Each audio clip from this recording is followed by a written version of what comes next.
السلام علیکم۔ آج میں آپ لوگوں کو بتاؤں گی سر کی خشکی و سکری کا علاج۔ میرے سر میں خود بہت زیادہ سکری ہے، بہت زیادہ خشکی ہے، تو میں نے یہ ٹرائی کیا ہے اور مجھے اس سے فرق محسوس ہوا ہے۔ ایک دم نہیں، ٹائم لگتا ہے پر علاج ہو جاتا ہے۔ اچھا، آپ لوگوں نے میتھی دانہ لینا ہے، اس کو پانی میں رات بھر بھگو دینا ہے، ٹھیک ہے۔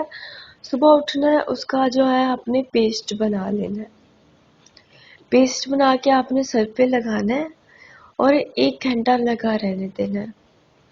1 گھنٹے کے بعد آپ نے نارمل پانی اور نارمل شیمپو جو آپ یوز کرتے ہیں اس سے سر کو صاف کر لینا ہے، ٹھیک ہے۔ اور یہ چیز آپ ہفتے میں 1 دفعہ کر لیں، میں بھی ہفتے میں 1 دفعہ ہی کرتی ہوں، اور جب تک آپ کو فرق محسوس نہ ہو آپ یہ چیز کرتے رہیں۔ انشاءاللہ اس سے سر کی خشکی و سکری ختم ہو جائے گی، ٹھیک ہے۔ چلیں اب مجھے دیں اجازت، اللہ حافظ۔ چینل کو سبسکرائب کر دینا اور ویڈیو کو لائک کر دینا۔ اللہ حافظ۔